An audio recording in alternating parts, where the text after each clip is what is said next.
할렐루야. 우리 양문교회가 벌써 44년이 되었습니다. 설립한 지 44주년 되는 날, 사땅입니다. 사자가 4개 있어서, 2개 있어서, 하나님께서 마지막 때에 우리 신월동에 불신 영혼들의 구원 사역을 감당하기 위해서 하나님께서 우리 양문교회를 여기 세워주시고, 그동안 사실 우리 양문교회가 승승장구한 것만은 아니고 고난도 있었고 역경도 있었고 또 여러 가지 좋은 일도 기쁜 일도 많이 있으면서 44년 동안 우리 양문교회를 지켜주셨습니다. 그리고 또 그 가운데 우리 사랑하는 성도들은 묵묵히 하나님께서 감당해 주신 직분 가지고 묵묵하게 감당하며 하나님 앞에 충성한 사랑하는 양문교회 성도 여러분들, 하나님의 축복과 하나님의 은혜가 충만하기를 축원드리며, 또한 이런 놀라운 하나님께서 역사하신 하나님께 감사와 찬송과 영광을 돌려드립니다. 아멘. 하나님 앞에 영광의 박수 한번 드립시다. 자, 우리 너는 시냇가에 심은 나무라, 한번 우리 1절만 한번 부르겠습니다. 1절. 근데 너는 시냇가인데 오늘은 나는 시냇가라고 그렇게 한번 부르겠습니다.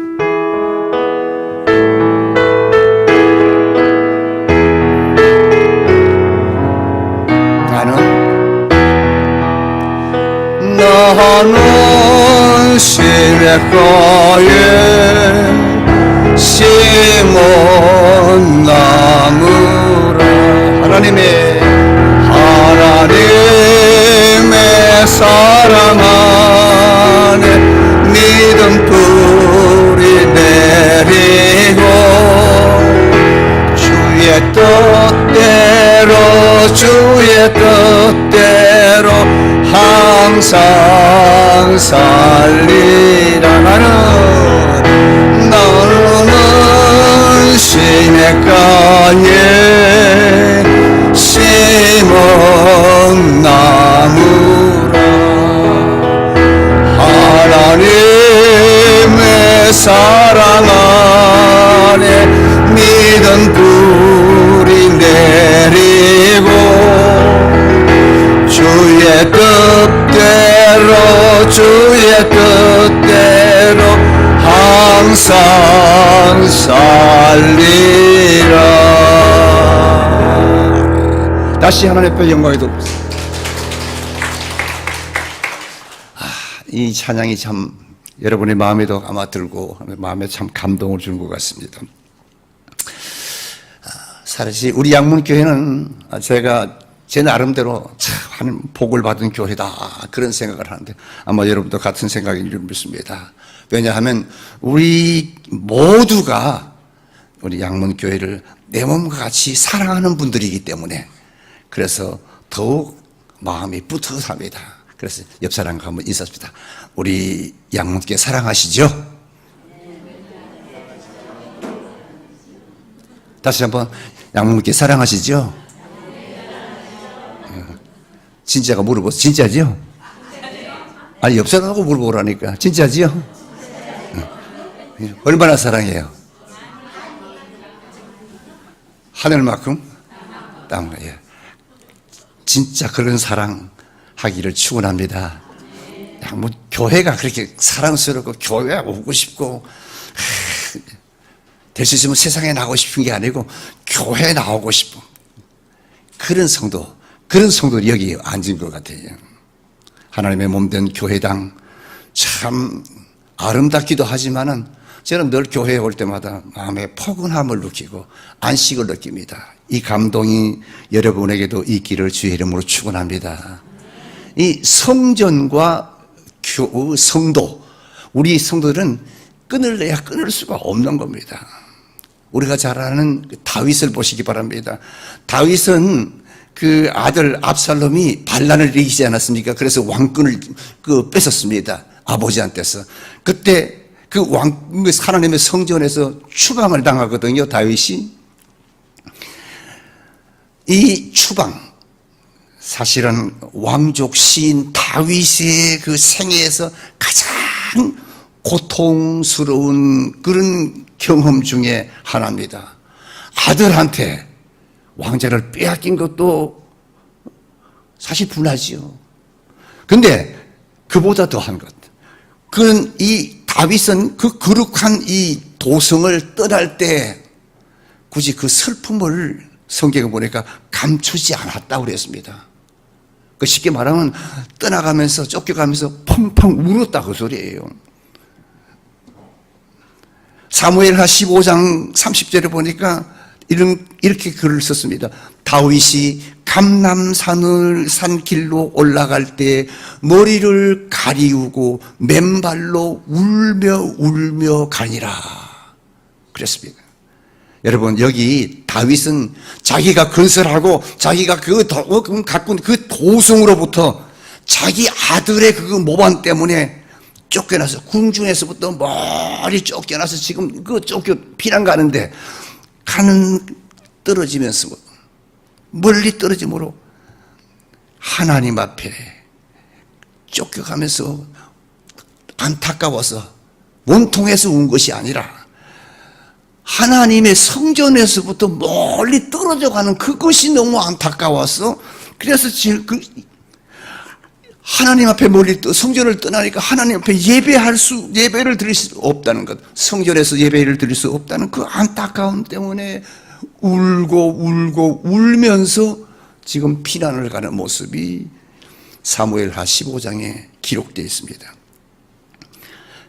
다윗은 세상의 명예나 권력이나 보화는 잃어버릴지언정 하나님 없이는 살 수 없었던 그런 인물이었습니다.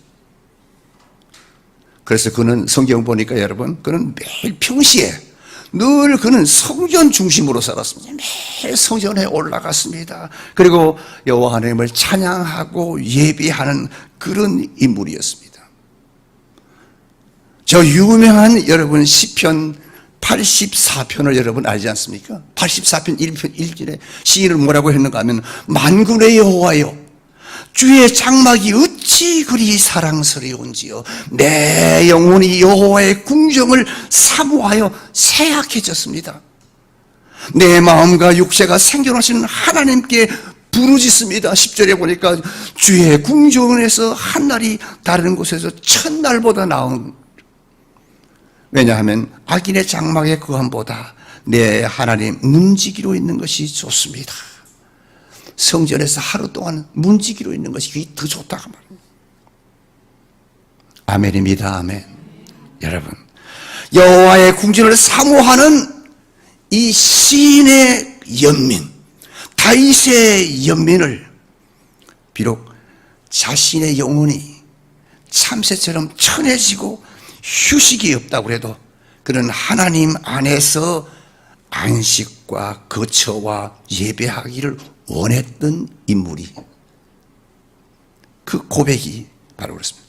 그러므로 이 시편 84편 한마디로 말해서 하나님을 예배하는 특권을 박탈당한 시인의 그 영혼의 몸부림이요 부르짖음이었습니다. 여러분, 하나님의 교회를 떠났을 때 여러분도 이 시인과 같은 그런 하나님의 성전을 사랑해서 하나님 앞에 부르짖는 영혼의 몸부림치는 그런 성도들이 다 되기를 주의 이름으로 축원합니다. 그래서 다윗은 보니까 그 열렬한 소망으로 비록 쫓겨났지만은 빨리 황궁에서 다시 여호와의 성전에서 하나님을 예배하는 특권을 누리기를 원했습니다. 사랑하는 성도 여러분, 창립 44주년을 맞는 사랑하는 성도 여러분들도 이 다윗처럼 하나님의 집 양문교회를 내 집처럼 사랑하고 사랑해서 교회 중심의 삶을 사는 그런 성도들이 다 되기를 주의 이름으로 축원합니다. 저는 예수를 모르는 집안에서 태어났습니다. 그렇지만 저는 어려서부터 예수를 믿었어요. 그때는 교회당도 잘 없었습니다. 그런데 그때 교회 혼자 나가서 예수를 믿었습니다. 근데 그때 제일 감명받은, 저에게 감명을 준 분이 한 분이 있는데, 주일학교 교사 선생님이었습니다. 그분은 내가 교회만 가면 내 손을 콕 잡고 기도해 주면서 나보고, 우영아, 그 선생님이 이렇게 말했습니다. 너는 이 다음에, 하나님이 네가 어느 무리, 어느 집단에 갔었든지 그 무리 가운데서 네가 하나님을 제일 의지하는 사람, 그런 사람이 되라. 그러면 앞으로 하나님이 너에게 너를 의지하는 많은 무리들을 모여주게 해줄 것이다. 그리고 너는 그 무리와 그 집단 가운데서 하나님을 제일 사랑하는 사람이 되라. 아멘이 좀 적지요? 그러면 너를 사랑하는 무리들이 많이 모일 것이다. 그분이 그렇게 말했어요. 그리고 너는 그 무리와 그 집단 가운데서 하나님의 영광, 제일 하나님의 영광을 바라보고 뛰어라. 그러면 그 하나님의 영광이 네 삶의 자치 속에서 나타나리라. 할렐루야. 그래서 저는 지금까지 뛰었습니다. 80평생을 뛰어서 하나님만 사랑하고 하나님만 바라보고 오늘까지 하나님을 위해서 살았습니다. 오늘날까지도 그랬더니 하나님께서 오늘날까지도 저를 많이 해주는 사람, 저를 사랑해주는 사람이 얼마나 많은지 몰라요. 아멘 안 해주는데 그래. 여러분, 제가 잘나서 그랬을까요? 아닙니다. 내가 하나님을 제일 사랑하니까 하나님도 나를 사랑하고 하나님도 나를 사랑하는 사람 나를 붙여주고 나를 그렇게 만들어 주셨다는 것입니다. 우리 양문교회 성도 여러분 44주년이 됐습니다. 오늘 우리 양문교회 소속된 사랑하는 양문교회 모든 성도 여러분들은 그 여러분들의 기관에서, 여러분들의 목장에서, 여러분들의 직분에서 하나님을 제일 사랑하는 자가 되기 바랍니다. 하나님과 함께 제일 큰 계획을 세우고 제일 큰 일을 저지르는 양문교회 제1 성도들이 되기를 주 이름으로 축원합니다. 우리 양문교회 성도들 중에서 믿음이 제일 두드러진 자가 되기를 주 이름으로 축원합니다.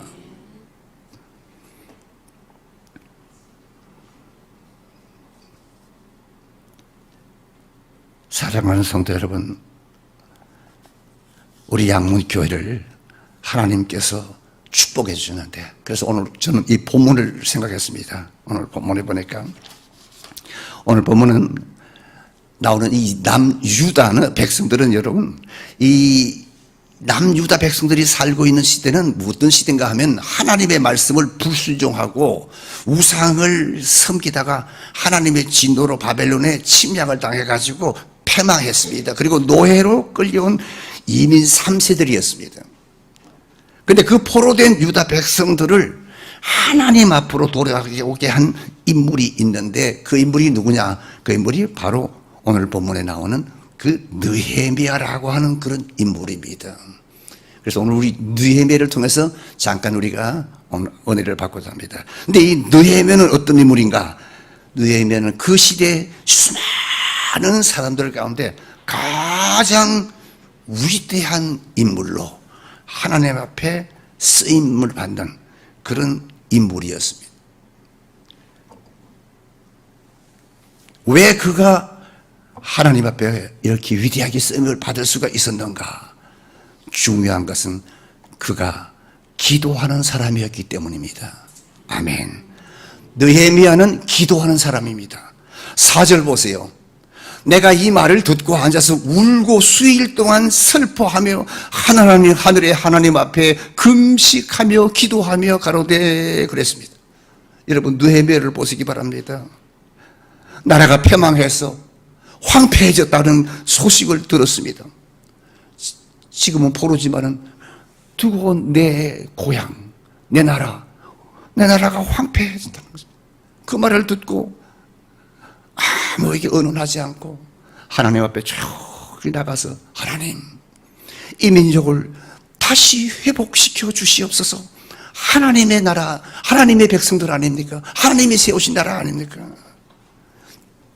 느헤미야는 조국의 장래를 걱정하면서 이 사람 저 사람 찾아다니면서 아이고 나라가 지금 굉장히 어렵대요. 예루살렘 아직도 성이 그대로 무너져 있대요. 황폐해져 있대요. 요새 말로 하면 아유 집사님 권사님 아유 그냥 우리 집이에요. 어쩌고 누가 어떻고 교회가 어떻고요 해요. 그렇게 이 사람 저 사람한테 말한 것이 아니고 어떻게 했다고요? 조용히 하나님 앞에 무릎을 꿇었다 그 말입니다. 누가? 느헤미야가 하나님 앞에 조용히 엎드렸습니다. 그리고 하나님 앞에 금식하며 기도했다 그랬습니다. 사랑하는 성도 여러분, 하나님의 특별한 사랑, 하나님 앞에 특별하게 쓰임을 받는 그 무리가 기도가 두드러진 사람이라는 사실을 알아야 됩니다. 기도가 두드러졌어요. 그리고 기도가 두드러지지 않았다면 나는 아직도 기도해야 되겠구나. 그렇게 우리가 마음에 다짐을 해야 됩니다. 여러분, 세상 사람과 믿는 사람과의 차이가 어디 있을까요? 딱 한 가지입니다. 믿는 사람은 뭐 하는 사람? 다 알기는 뚫어지기 잘 아네. 기도하는 사람. 안 믿는 사람은, 세상 사람은 기도하지 않는 사람. 예수님이 말씀했습니다. 내 집은 만민의 기도하는 집이라고 했습니다. 근데 보면 그냥 아이고 그거를 5년 10년 된 기도가 잘 안 돼요. 그래서 기도를 포기한 사람들도 있는데 걱정하지 마세요. 저는 기도할 줄 모릅니다. 걱정할 필요가 없습니다. 여러분 교회에 열심히 나와봤어요. 엎드리면 성전에서 예배드리다가 갑자기 기도가 터질 줄 믿습니다. 기도하지 못하던 사람이 기도하게 되고 기도의 기쁨을 모르던 사람이 기도의 기쁨을 알게 되고 기도를 포기했던 사람도 나도 기도할 수 있다고 하는 이런 가능성이 나타나는 것이 교회입니다. 그런 가능성이 나타날 줄을 믿습니다. 그래서 염려하지 마세요.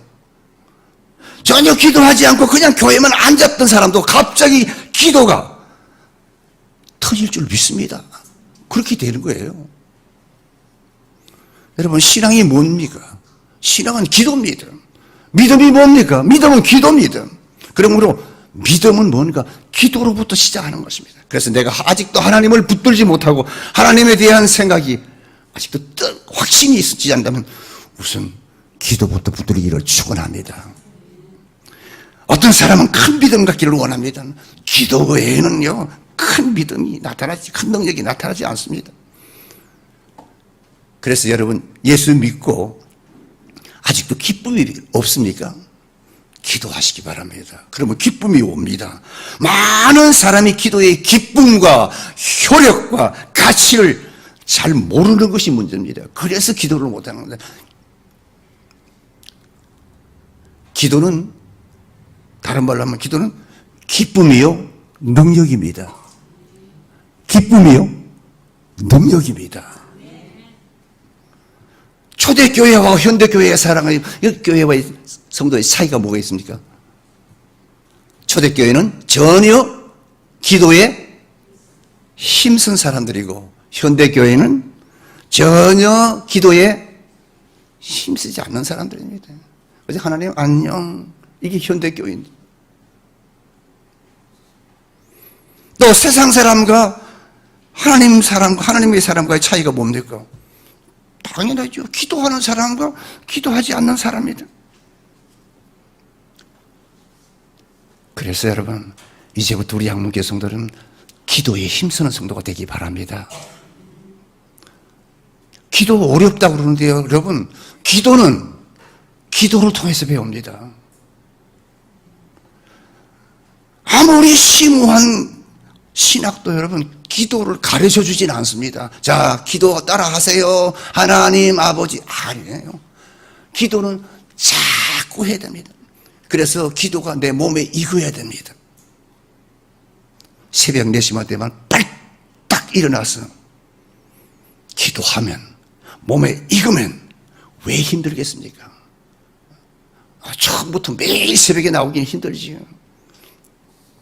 모처럼 월삭 새벽 기도회라고 한 번 나오니까 온종일 하품이 나오고 아우 잠을 못 잤더니만 이렇게 되는데, 이게 기도가 몸에 익으면요 아니에요. 4시 되면 4시만 되면 뻘떡 일어나는 거예요. 자, 옆 사람하고 인사합시다. 자, 나는 기도가 내 몸에 익은 사람이에요. 잘 안 하네. 나는 기도가 몸에 익은 사람입니다. 예, 맞아요. 아직도 안 익었으면 익은 사람이 되어야 됩니다. 기도에 익은 사람. 예, 물론 여러분, 기도가요 즐겁고 꿈 같은 환상은 절대 아닙니다. 다른 말로 하면 기도는 희생입니다. 기도는 고통이고 기도는 눈물입니다. 기도는 그 자체가 수고입니다. 그러기 때문에 그 열매가 엄청난 거 아니겠습니까? 바울이 골로새 교인들에게 편지할 때 뭐라고 했는가 하면 이렇게 했습니다. 내가 여러분을 위하여 어떻게 애쓰는 것을 알기를 원하노라. 여기에서 여러분 애쓰는 것을 하는 이 애쓴다는 그 원어를 찾아보면요 씨름한다 그 소리입니다. 그렇게 원어해야 되겠습니다. 씨름하면 누구하고 씨름한 생각이 납니까? 야곱이 생각이 나죠? 야복강에서 하나님과 씨름했던 게, 그게 뭐 했다는 소리예요? 기도했다는 소리예요. 즉 기도를 붙들고 내가 쏟을 수 있는 최고의 힘을 쏟는 것이 그게 기도라고 해요. 기도를 붙들고 필사적으로 여러분 죽느냐 사느냐 열리느냐 닫히느냐 우리가 야곱을 생각하면 됩니다. 그런 기도를 해야 됩니다. 응답을 받느냐 못 받느냐 이 애씀이 바로 기도라는 것입니다. 근데 이 느헤미야가 바로 그렇게 기도한 사람입니다. 나라와 민족과 백성들을 위해서 애쓰고 힘쓰고 온 열정을 다해서 기도해서 나라를 살리고 백성들을 살린 것입니다. 그렇게 기도하다 백성들이 회개하고 하나님께 돌아온 것 아니겠습니까? 그리고 하나님의 축복을 받은 것입니다. 사랑하는 성도 여러분, 어렵게 생각하지 말고 지금부터라도 여러분 우리가 기도하십시다. 내 교회를 위해서, 내 가정을 위해서, 직장을 위해서, 교회의 부흥과 직장의 번창과 이 나라와 이 민족을 위해서 기도하자는 것입니다. 그 기도가 하나님 앞에 연락될 줄 믿습니다. 저는 우리 양문교회 성도들 참을 자랑스럽게 생각합니다. 매일 와서 기도합니다. 뭐 그 사람이 기도를 배워서 그런 겁니까? 아니죠. 하다가 보니까 하나님이 응답해주고 하다 보니까 기쁨이 와서 하는 겁니다. 나는 애초에부터 기도할 줄 모른다. 아닙니다. 가다 보면 기도가 생깁니다. 여러분 기도해서 하나님의 축복받는 성도 되기를 주의 이름으로 축원합니다. 두 번째는 보니까 이 느헤미야는 믿음의 편판이 좋은 사람이었습니다. 칭찬 많이 받았습니다. 11절에 보니까 그때 내가 왕의 술 관원장이 되었다. 당시 느헤미야는 노예 아닙니까? 사실 노예로 끌려왔습니다. 그런 노예의 신분이었는데 얼마나 믿음이 좋고 얼마나 믿음의 평판이 좋고 신용이 좋았던지 얼마나 성실했던지 왕이 자기의 경호실장으로 뽑았습니다. 이게 술 만드는 관원장이라는 것은 그때 경호실장입니다. 우리가 여러분 역사를 많이 보지 않습니까? 왕이 밥을 먹을 때 어떻게 합니까? 밑에 경호실장, 비서실장이 다 먹어봅니다. 그래서 술 안에 그 음식에 독을 넣나 안 넣나 먼저 보고, 만약에 독을 넣었으면 경호실장이 먼저 먹고 죽는 거예요. 그래서 왕의 생명을 책임지고 있는 자가 누구냐? 느헤미야입니다. 그러니까 그 나라의 제2인자였단 말이에요. 여러분 노예가 그 정도 될 수가 있습니까? 근데 또 한 가지가 있습니다. 문제가 있습니다. 그 2장 5절에 보니까 그는 왕위를 총애를 받는다 할지라도 패전국의 노예 아닙니까? 근데 감히 왕 앞에 가서 왕이여, 우리나라가 지금 패망해서 지금 예루살렘이 무너져 있는데 내가 가서 다시 나라를 세우기를 원합니다. 나를 좀 보내주시옵소서. 왕에게 도전하는 것과 똑같습니다. 그럼에도 불구하고 왕은 오히려 느헤미야의 요청을 개히 들어줬습니다. 가서 예루살렘을 다시 세워라. 여러분, 느헤미야가 어떻게 그런 인정을 받고 그런 존귀한 믿음이 좋은 평판을 받을 수가 있었느냐 그 말입니다. 믿음 때문에. 믿음. 다른 거 보지 않습니다. 여러분, 우리가 지금까지는 여러분이요, 인간 지향적으로 살았다 할지라도 오늘 강단에서 외쳐지는 하나님의 말씀을 들을 때 여러분, 갑자기 내 삶의 가치관을 인간 지향적인 것에서부터 하나님 지향적인 것으로 한 단계 올려야겠구나, 이런 깨달음이 있기를 축원합니다. 그러면 여러분도 하나님 앞에 쓰임을 받습니다. 또 이 예레미야에 한 가지 특징이 있습니다. 그건 누구냐? 예수님의 성품을 닮은 사람이었습니다. 13장 31절에 보니까 하늘의 하나님이여 나를 기억하사, 이 구절, 하늘의 하나님이여 나를 기억하사, 이 구절의 원어를 보면은 하늘의 하나님이여 주님의 마음을 닮은 내 마음을 기억하사 이제 내게 복을 주옵소서. 이 말은 무슨 말입니까? 내면은 철저하게 예수님의 성품을 닮은 사람이라 그 말입니다. 아멘. 철저하게. 그럼 우리 마음이 주님을 닮아야 우리가 주 앞에 헌신할 수가 있고 주의 일꾼이 될 수 있고 집사가 되고 권사가 되고 장로가 되고 교회의 일꾼이 되고 선교사가 될 수 있다 그 말입니다.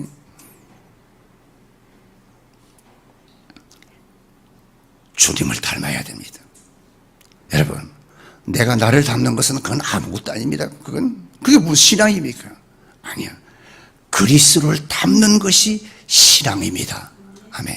예수를 닮는 것이 신앙이에요. 우리가 인정하든지 못하든지 하나님의 특별한 사랑을 받는 사람들을 자세히 보시기 바랍니다. 우리 옆에 예수님을 닮은 데가 있어요.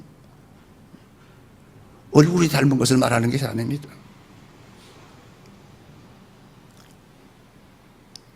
자, 옆 사람을 보고 좀 축복하십시다. 자, 예수님을 닮은 데가 있군요. 예수님 닮은 데가 있어요. 보세요. 여러분, 우리가 교회에 왜 나옵니까? 뭐 옷 잘 입은 사람 보기 위해서 나옵니까? 잘생긴 사람 보기 위해서 나옵니까? 옳도다, 너희가 하나님의 음성을 듣기 위해서 왔느니라. 우리 옆에 지는 하나님의 말씀을 듣기 위해서. 사랑하는 성도 여러분, 오늘 우리가 교회에 오는 것은, 예배를 드리는 것은 모두가 예수님을 닮으려 오는 것인 줄 믿습니다. 예수 닮기를 축원합니다. 주여, 내가 사람을 만날 때마다, 내가 입을 열 때마다 내 표정을 보고 내 말을 듣고 저들이 내게서 예수 닮은 모습을 느끼게 하옵소서. 여러분들의 모습이 이런 모습이 되기를 축원합니다. 손이 닮는 게 아닙니다. 발이 닮는 게 아닙니다. 마음이 닮아야 됩니다. 그래서 무릇 지킬 만한 것보다 너희 마음을 지키라. 생명의 근원이 이에서 남이라. 그러니까 여러분, 신앙이라는 것은 뭔가? 신앙이라는 것은 마음이 예수를 닮는 겁니다. 아무리 봉사를 말하고 아무리 봉사를 잘하고 발이 아무리 예수님을 닮아도, 아무리 얼굴을 그리고 칠하고 해, 마음이 안 닮으면요, 그건 예수 믿는 게 아닙니다. 예수 닮은 게 아니에요. 사랑하는 성도 여러분, 이 시간 우리의 분쟁하는 마음, 시기하던 마음, 상처받은 마음 다 변화받고 이제는 우리가 예수님의 마음을 담는 그런 성도들이 되기를 축원합니다. 예수님의 마음이 뭡니까? 너희 마음에 이 마음을 품으라. 곧 그리스도의 예수의 마음이 그런 근본 하나님의 본체시나 하나님과 동등됨을 취하지 아니하시고 저 십자가를 지고 인간이 갈 수 없는 저 밑바닥까지 낮아지고 낮아져서 하나님이 저를 어여삐 보사 저를 높이심으로 모든 사람이 그 이름 앞에 무릎을 꿇게 하시고, 이것이 예수님의 마음입니다. 사랑하는 양목교 성도 여러분, 예수님의 마음은 한마디로 말해서 그래서 겸손입니다. 아멘. 이걸 신약에서는 위대한 겸손이라고 그렇게 말합니다. 오늘 여러분이 예수님을 닮아서 여러분도 위대한 겸손의 사람이 되기를 주의 이름으로 축원합니다. 그게 예수의 마음입니다. 근데 그 겸손이라는 게 여러분 하루아침에 되는 게 아닙니다. 그 겸손이 몸에 배어서 그 겸손을 가지고 봉사해야 사람들이 따르는 것입니다. 그 겸손이 내 몸에서 나타나야 많은 사람들이 겸손하고 존경하게 되고 하나님의 사랑이 나타나야지 하나님 존경하는 것입니다. 아무리 땀 흘리고 봉사하고 잘났다고 하고 쫑알쫑알 해봐야 겸손하지 않으면 사람들이 다 떠나버리고 말아요. 앞에서는 흥 해도 뒤에서는 떠나요. 뭐가 없어서? 예수님의 위대한 겸손이 그 속에 없기 때문에 그렇습니다. 우리 양목의 성도 여러분들이요, 위대한 예수님의 겸손이 여러분의 속에 있기를 주의 이름으로 축원합니다. 그래서 신학에서는 이 위대한 겸손을 스티그마 앤 쉐키나라고 그렇게 말합니다. 이 말은 뭐냐? 예수님의 상처받은 마음이라는 뜻입니다. 무슨 상처? 십자가의 상처. 누가 상처를 입었다. 여러분, 주님보다 상처 입은 사람이 어디 있습니까? 우리가 신앙생활 하다 보면 상처도 있습니다. 고난도 있습니다. 아픔도 있습니다. 그러나 우리가 저 십자가에 못 박히신 예수님의 상처만 갖겠습니까? 저분보다 더 괴로울 수 없습니다. 그래서 너희 안에 이 마음을 품으라 하는 이 말은 무슨 말이냐? 예수님 때문에 받는 고난과 고통과 아픔과 슬픔, 마음을 품어라, 그것입니다. 왜? 그것을 품으면 쉐키나, 그 상처 때문에 하나님의 영광이 그 자녀에게서부터, 자녀 가운데 나타나기 때문에, 여러분에게서부터 나타나기 때문에. 그래서 바울은 그 고통, 그 고난은 엄청나게 받지 않았습니까? 근데 그런 고통을 받고도 그가 뭐라고 고백했나 하면, 주님이여, 저 아시아의 모든 사람들이 다 나를 버리고 떠나갔습니다. 그러나 내가 걱정하지 않습니다. 왜? 내 몸에 십자가의 상처, 스티그마, 흔적이 남아있기 때문입니다. 그러니까 십자가의 상처만 있으면 곧 하나님의 영광이 나타난다고 말입니다. 오늘 사랑하는 성도 여러분, 몸된 교회에서 신앙생활을 하면서 헌신하다면서 좀 어려움과 고난과 상처가 있더라도 그것은 하나님의 영광인 줄 알고 주 앞에 더 헌신하는, 주 앞에 더 충성하는 성도들이 되기를 주의 이름으로 축원합니다. 왜냐하면 그런 영광의 흔적을 가진 자만이 하나님 앞에 쓰임받고 하나님의 교회의 일꾼이 되는 것입니다. 예수의 신실한 제자가 되는 것입니다. 이제 다 눈을 감으십시다.